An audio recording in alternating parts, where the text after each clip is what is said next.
हम्म, हम्म, हम्म,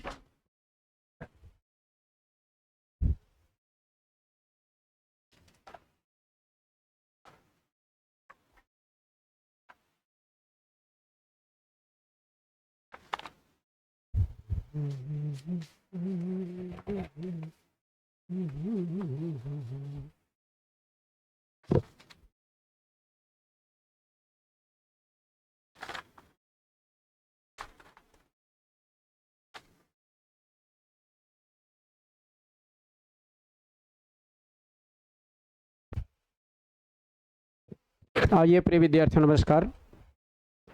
आज एक नए टॉपिक के साथ उसी विशेषण और विशेष में आज हम देखने वाले हैं सार्वनामिक विशेषण।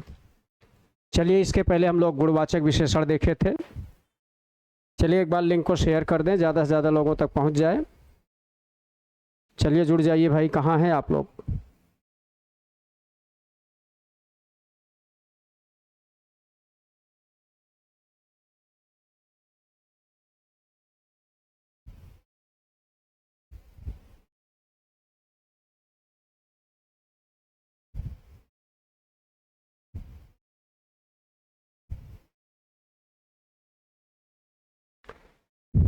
चलिए, सार्वनामिक विशेषण। अब प्रश्न उठता है, सार्वनामिक विशेषण कहा किसे जाता है? सार्वनामिक विशेषण समझने के लिए विशेषण विशेष में सार्वनामिक विशेषण समझने के लिए सबसे पहले सर्वनाम को समझना पड़ता है।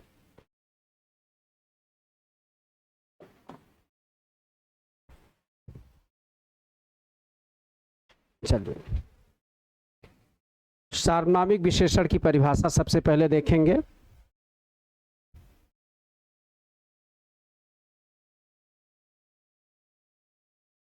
सार्वनामिक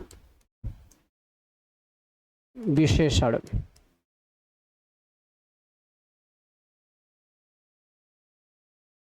ठीक है। अगर हम सार्वनामिक विशेषण की बात करते हैं, अगर इसके परिभाषा की बात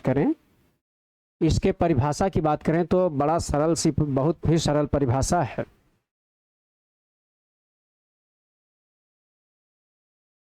परिभाषा पुरुषवाचक और निजवाचक सर्वनामों को छोड़कर, पुरुषवाचक और निजवाचक सर्वनामों को छोड़कर निजवाचक सर्वनामों को छोड़कर शेष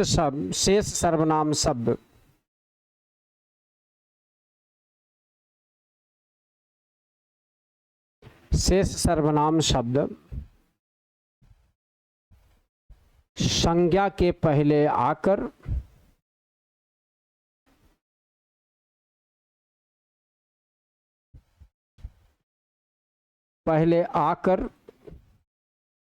संज्ञा की विशेषता बताए।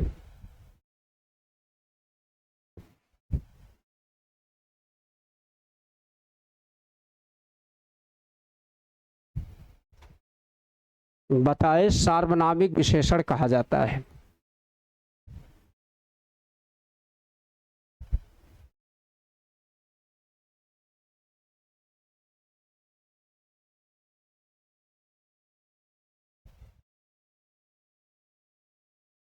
ठीक है, हमने आपसे कहा कि पुरुषवाचक और निजवाचक सर्वनामों को छोड़कर शेष सर्वनाम शब्द संज्ञा के पहले आकर संज्ञा की विशेषता बताएं, उसे सार्वनामिक विशेषण कहा जाता है। क्या कहा जाता है? सार्वनामिक विशेषण कहा जाता है। तो अब यहाँ समझने के लिए सबसे पहले मुझे सर्वनाम को समझना आवश्यक होगा। ठीक है, किसे समझना आवश्यक होगा? सर्वनाम को। पहले एक बार कमेंट करके बताएं कि कौन कौन साथी हमारे साथ जुड़े हुए हैं। ठीक है, ठीक है।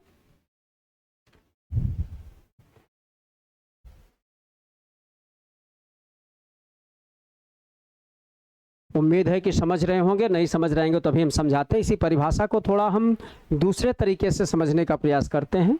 आपने देखा पुरुषवाचक दो सर्वनामों को छोड़ना है, एक पुरुषवाचक को छोड़ना है, शेष निजवाचक को छोड़ना है। ठीक है, पुरुषवाचक तथा निजवाचक सर्वनामों को छोड़कर शेष सर्वनाम शब्द संज्ञा के पहले आकर संज्ञा की विशेषता बताएं, उसे सार्वनामिक विशेषण कहा जाता है। ठीक है, एक और इसी परिभाषा को दूसरे तरीके से समझ लें, फिर हम चर्चा कर लेते हैं। जो सर्वनाम होते हुए भी संज्ञा के पूर्व आए अथवा संकेत देकर किसी विशेष की विशेषता बताएं, उन्हें सार्वनामिक विशेषण कहा जाता है। फिलहाल आइए हम इन्हीं जो आपका वो बताए हैं पुरुषवाचक तथा निजवाचक सर्वनामों को छोड़कर शेष सर्वनाम शब्द संज्ञा के पहले आकर संज्ञा की विशेषता बताएं, उसे सार्वनामिक विशेषण कहा जाता है। जैसे जैसे यहाँ देखें कि एक शब्द है मेरी पुस्तक। देखते जाइए, उसके बाद मैं समझाता हूं। फिर आपका बेटा, दूसरा एग्जाम्पल है आपका बेटा, और तीसरा एग्जाम्पल है किसी का मकान, किसी का मकान, और चौथा एग्जाम्पल है कौन सी कमीज,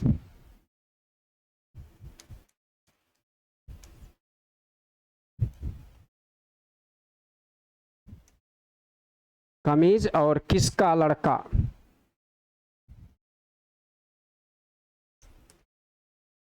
किसका लड़का। आप यहाँ समझने का प्रयास करिएगा। हमने कहा कि पुरुषवाचक और निजवाचक सर्वनामों को छोड़कर शेष सर्वनाम शब्द संज्ञा के पहले आकर संज्ञा की विशेषता बताएं, उसे सार्वनामिक विशेषण कहा जाता है। अब यहाँ दो चीजें दिखाई पड़ता है। एक देख रहे हैं कि इधर के इस रो में जो दिखाई पड़ रहा सारे के सारे क्या है, संज्ञा है, और इधर जो दिखाई पड़ रहा है वो क्या है, सर्वनाम है। सर्वनाम, या यूं कह लिया जाए ये सीरीज जो दिख रही है सारे सर्वनाम हैं, और ये जो आपको दिखाई पड़ रहा है वो सारे संज्ञा हैं। चाहे इसमें पुस्तक हो, बेटा हो, मकान हो, कमीज हो, लड़का हो। तो हमने बताया था कि संज्ञा के पहले आकर, हमने यहाँ लिखा संज्ञा और इसके पहले पहले सर्वनाम। तो ऐसे वाक्य संज्ञा के पहले जो सर्वनाम हो वह क्या होंगे, सार्वनामिक विशेषण।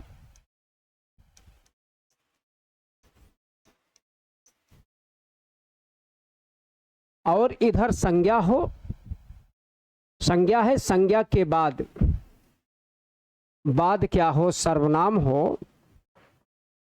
संज्ञा के बाद सर्वनाम हो तो ऐसे वाक्य क्या होंगे, सर्वनाम। इतनी बातें उम्मीद हो कि समझ रहे होंगे। जब हम आपको सर्वनाम बताए थे कभी, तो आपको बताया गया था सर्वनाम के परिप्रेक्ष्य में संज्ञा के बाद या संज्ञा के बदले जिन शब्दों का प्रयोग किया जाता है उसे सर्वनाम कहा जाता है। यही तो इसको देखिएगा, हम चर्चा करने वाले हैं। तो अब इसमें कहा गया कि पुरुषवाचक और निजवाचक सर्वनामों को छोड़कर शेष सर्वनाम सब संज्ञा के पहले आकर। तो यहाँ जैसे हमने बताया था पहले दिन चर्चा करते समय कि विशेषण विशेष को समझने के लिए 5-6 यूनिट को समझना पड़ेगा। संज्ञा को समझना पड़ेगा, सर्वनाम को समझना पड़ेगा, क्रिया को, विशेषण को और क्रिया विशेषण को। 5 यूनिट को समझकर हम 1 यूनिट विशेषण विशेष को समझते हैं। तो संज्ञा, अब यहाँ पहले थोड़ा सा सर्वनाम को समझे, फिर हम अपने परिभाषा की तरफ आएंगे। सर्वनाम, अगर सर्वनाम को देखते हैं तो सर्वनाम का सरल सा अर्थ है।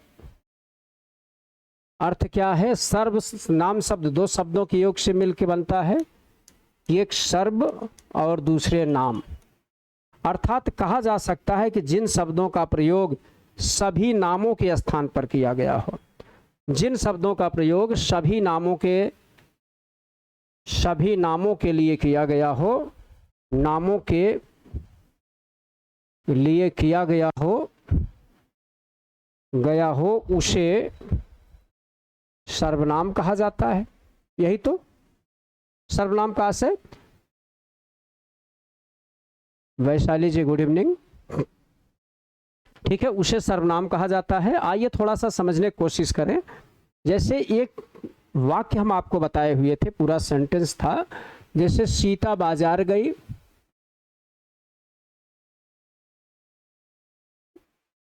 बाजार गई, सीता की कल परीक्षा है, सीता सीता के लिए पुस्तक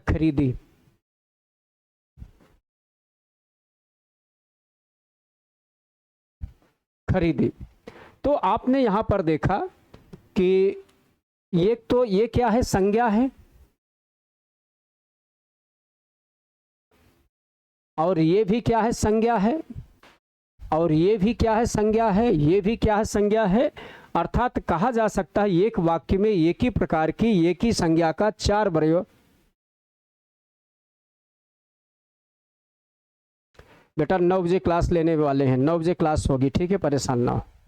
आज 9 बजे क्लास लेंगे, क्योंकि इस समय क्लास ले लेता तो दिक्कत होती। 9 बजे हम आएंगे, ठीक है बेटा। देखें, 1 सीता, 2 सीता, 3 सीता, 4 सीता। इस वाक्य में 4 बार सीता का प्रयोग किया गया है। 4 बार सीता का प्रयोग किया गया है। तो इसमें जो पहली वाली सीता है, इसका प्रयोग ठीक ढंग से किया गया है, अर्थात इसका स्थान कहाँ है? संज्ञा का। और शेष ये तीनों सीता जो है अनावश्यक हैं, ध्यान रखिएगा। अन्य तीनों सीता अनावश्यक हैं, अर्थात कह सकते हैं संज्ञा के दोष को दूर करने के लिए, संज्ञा के दोष को दूर करने के लिए, संज्ञा को के द्विरुक्त दोष को दूर करने के लिए, किसके? संज्ञा के द्विरुक्त दोष को दूर करने के लिए, दोष को दूर करने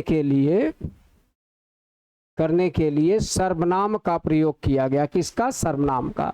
तो अब इस वाक्य में देखा जाए, एक संज्ञा ये है, इस संज्ञा के बाद अन्य संज्ञा, एक संज्ञा आया है, अन्य संज्ञा के बाद, इस संज्ञा के बाद तीनों संज्ञा अनावश्यक हैं, ठीक है, तीनों संज्ञा अनावश्यक हैं। तो इस प्रकार से जैसे हमने सर्वनाम की परिभाषा बताई, संज्ञा के बाद जिन शब्दों का प्रयोग किया जाए उसे सर्वनाम कहा जाता है। तो संज्ञा के बाद किसका प्रयोग किया गया? सीता का तो गलत है। संज्ञा के बाद किसका प्रयोग करना चाहिए? सर्वनाम का।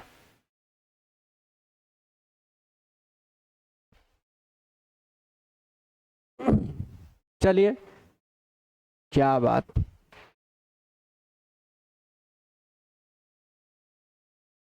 वैशाली बेटा क्लास लेंगे, उसकी टाइमिंग 9 बजे, 9 बजे मिलते हैं आपसे, ठीक है। अब सीता के बाद देखें, सीता इसका हकीकत में कैसे, इसका सही ढंग से इसका प्रयोग किया जाए कैसे होगा? सीता बाजार गई, उसकी कल परीक्षा है, वह अपने, ठीक है, वह अपने लिए पुस्तक खरीदी।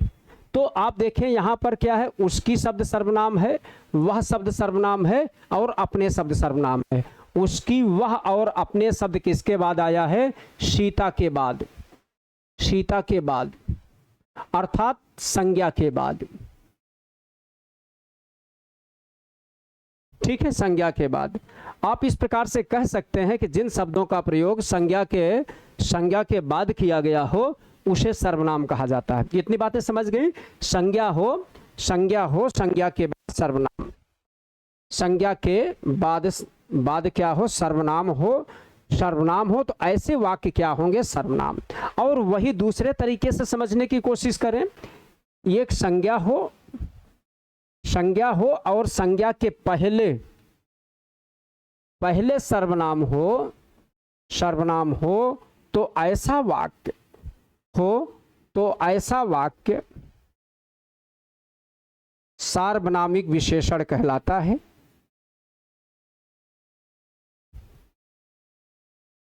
सार्वनामिक विशेषण कहलाता है। तो जो हमने परिभाषा आपको बताया था, पुरुषवाचक और निजवाचक सर्वनामों को छोड़कर शेष सर्वनाम शब्द संज्ञा के पहले आकर संज्ञा की विशेषता बताएं, उसे सार्वनामिक विशेषण कहा जाता है। पुरुषवाचक निजवाचक को छोड़कर। अब आपको देखना होगा सर्वनाम के कितने भेद थे। अगर सर्वनाम के भेद की बात की जाए तो सर्वनाम के 6 भेद किए गए, 6 भेद थे, संख्या 11 थी। अब उनमें से छोड़कर शेष का प्रयोग ना सर्वनाम में किसे छोड़ना है? पुरुषवाचक सर्वनाम,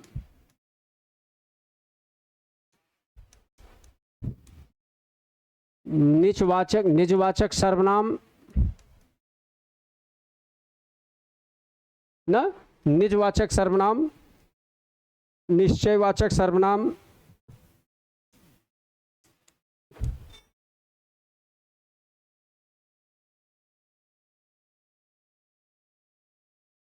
फिर अनिश्चयवाचक सर्वनाम,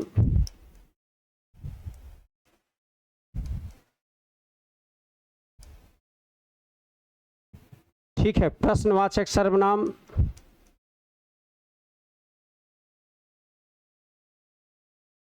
ठीक है, प्रश्नवाचक सर्वनाम और संबंधवाचक सर्वनाम। छठा क्या है? संबंधवाचक सर्वनाम।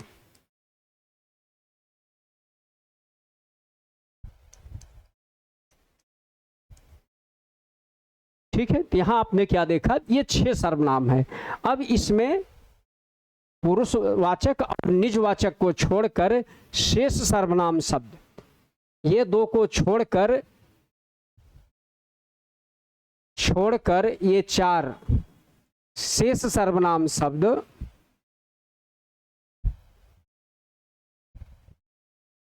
संज्ञा के पहले आए तो क्या हो जाएगा? वह वाक्य सार्वनामिक विशेषण होगा।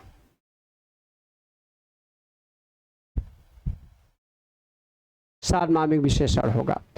संज्ञा के पहले और संज्ञा के बाद, ध्यान रखिएगा, एक संज्ञा लिखेंगे आप, संज्ञा देखेंगे, संज्ञा के पहले और संज्ञा के बाद। संज्ञा के बाद जब कोई वाक्य आता है तो क्या हो जाएगा? कोई सर्वनाम आता है तो सर्वनाम, संज्ञा के पहले आएगा तो क्या हो जाएगा? सार्वनामिक विशेषण। अब जो संज्ञा के पहले आए उसमें से क्या करना है? 2 को छोड़ देना है। 2 को किसे छोड़ देना है? पुरुषवाचक और निजवाचक। और आने वाले कौन है? 1, 2, 3, 4। इस प्रकार से सार्वनामिक विशेषण की बात करते हैं तो प्रयोग के आधार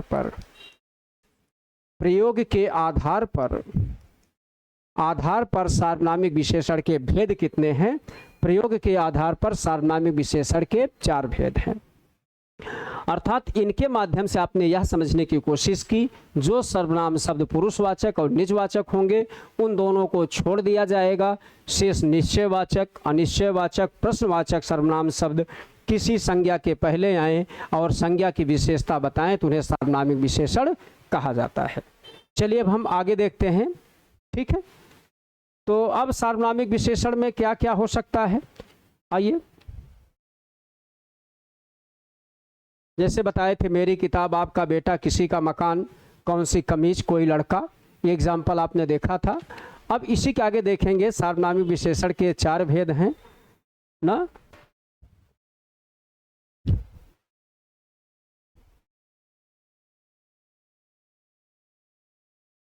नामिक विशेषण के भेद। अगर हम सार्वनामिक विशेषण की भेद की बात करते तो इनके 4 भेद हैं। कौन कौन से?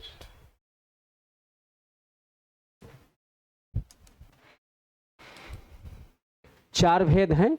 एक भेद है कि निश्चयवाचक सार्वनामिक विशेषण, निश्चयवाचक या संकेतवाचक सार्वनामिक विशेषण।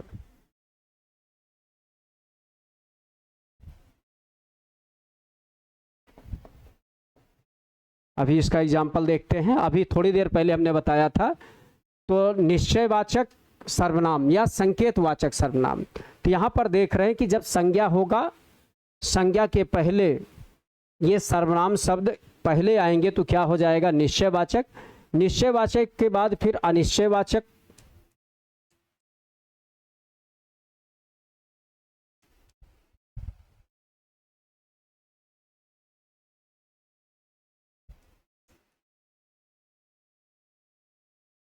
सार्वनामिक विशेषण,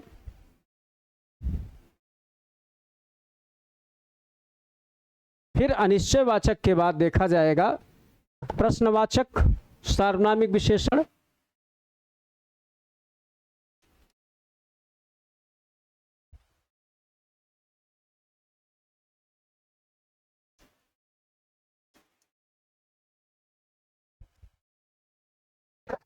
प्रश्नवाचक सार्वनामिक विशेषण, और प्रश्नवाचक के बाद फिर आएगा संबंधवाचक सार्वनामिक विशेषण।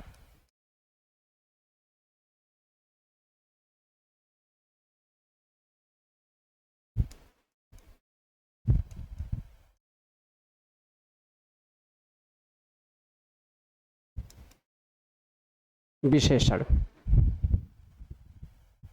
हमने आपको परिभाषा में, अपने परिभाषा को पुनः देखने का प्रयास करिएगा। थोड़ा कमेंट आप लोग करते रहें, कमेंट करते रहें, और जो हमारे साथ नए साथी जुड़े हुए हैं प्लीज़ चैनल को सब्सक्राइब जरूर कर लीजिएगा। बेल आइकन ऑल पर प्रेस करिएगा ताकि कोई भी पठन पाठन संबंधी सूचना हो तो आपके पास सबसे पहले पहुँचे।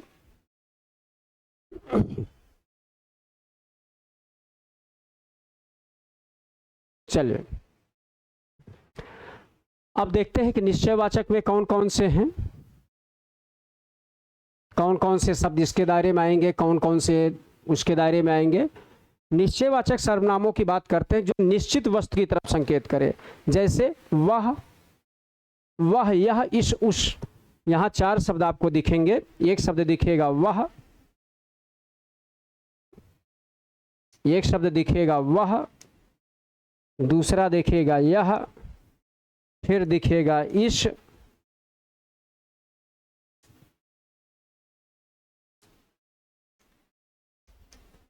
फिर दिखेगा उस। ये सब क्या है? सर्वनाम है। वह, यह, इस, उस। यह कैसा सर्वनाम है? यह निश्चयवाचक या अनिश्चयवाचक, अर्थात ये सर्वनाम शब्द यह, वह, यह, इस, उस किसी संज्ञा के पहले आए। किसके पहले आए? संज्ञा के पहले आए। जैसे एक प्रश्न आपसे खूब पूछा जाता है, वह नौकर।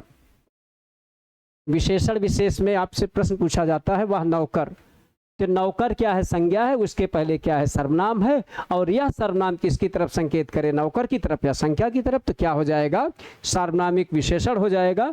और इसकी वैरायटीज पूछी जाएगी, वैरायटी कौन सा होगा? निश्चयवाचक या संकेतवाचक। अब अनिश्चयवाचक की तरफ बात करते हैं। कौन सा सर्वनाम शब्द अनिश्चयवाचक है? तो 2 सर्वनाम शब्द अनिश्चयवाचक दिखाई पड़ते हैं। एक दिखाई पड़ता है कोई, और एक दिखाई पड़ता है कुछ। ये कोई और कुछ शब्द जब किसी संज्ञा के बाद किसी संज्ञा के बाद आकर संज्ञा की विशेषता बताए तो उसे क्या कहा जाता है? सार्वनामिक विशेषण कहा जाता है, अनिश्चयवाचक। जैसे कह दिया जाए कुछ लोग, ठीक है, कुछ लोग। फिर उसके बाद कह दिया जाए कोई किताब। क्या कह दिया जाए? कोई किताब। निश्चित नहीं है, निश्चित नहीं, लेकिन है तो कोई किताब, है तो कोई किताब। किसके पहले? किताब के पहले क्या आया है? सर्वनाम। और लोग के पहले क्या आया? सर्वनाम। तो अर्थात ऐसे वाक्य क्या होंगे? सार्वनामिक विशेषण होंगे।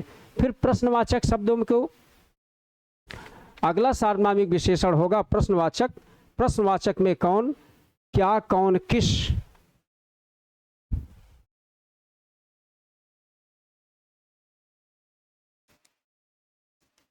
क्या, कौन और किस। क्या, कौन, किस शब्द, ये जो तीनों शब्द हैं, इन तीनों शब्द किसके पहले आए? किसी संज्ञा के पहले।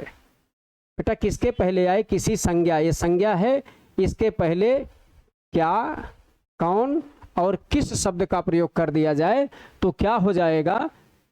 अब यहाँ पर कह दिया जाए कौन सा मकान, जैसे पीछे भी हमने चर्चा किया, अभी आगे हम देखेंगे कौन सा, ये सा शब्द इसी का है, कौन सा मकान। मकान क्या है, संज्ञा है, संज्ञा के पहले क्या है, कौन है, अर्थात यह वाक्य कैसा हो जाएगा, सार्वनामिक विशेषण। और किस प्रकार का सार्वनामिक विशेषण हो जाएगा, प्रश्नवाचक सार्वनामिक विशेषण। ठीक है, प्रश्नवाचक सार्वनामिक विशेषण। चलिए अब संबंधवाचक सार्वनामिक बात की जाए। संबंधवाचक सर्वनाम कौन कौन से हैं, इनके संबंध में भी हम बात करेंगे। तो जैसे तेरा, मेरा, हमारा, तुम्हारा, इसका, उसका। ना तेरा, मेरा, हमारा, तुम्हारा, इसका, उसका इत्यादि शब्द, इसका, उसका इत्यादि शब्द किसी संज्ञा के पहले आए और उसकी विशेषता बताए तो क्या हो जाएगा, संबंधवाचक सार्वनामिक विशेषण। जैसे कह दिया जाए मेरा लड़का, मेरा लड़का, मेरा में संबंध कहाँ दिख रहा है, संबंधवाचक कारक आप लोग पढ़े होंगे, संबंधवाचक कारक पढ़े होंगे तो रारेरी, नानेनी, काके की, ना नानेनी, रारेरी, काके की, जहाँ पर सर्वनाम किसी सर्वनाम के बाद आए रारेरी, नानेनी, काके की, मैं से मेरा, तय से तेरा, तुम से तेरा, ना हम से हमारा। और ये लड़का क्या है, संज्ञा है, संज्ञा के पहले मेरा आया है तो कैसा हो जाएगा, संबंधवाचक। ठीक है, संबंधवाचक सार्वनामिक विशेषण हो जाएगा। तो एक चार्ट के माध्यम से हमने आपको बताया, इसका आप ऐसा करिएगा कि इसका अध्ययन कर लीजिएगा एक बार अपने आप। कल इसी चीज़ को फिर तो निश्चयवाचक, अनिश्चयवाचक, प्रश्नवाचक और संबंधवाचक को हम पुनः बताने का प्रयास करेंगे और फिर धीरे धीरे इस प्रकार से हम एक एक यूनिट को आगे लेके बढ़ेंगे। आज इतना ही, मिलते हैं कल 7:15 बजे, तब तक के लिए नमस्कार, धन्यवाद।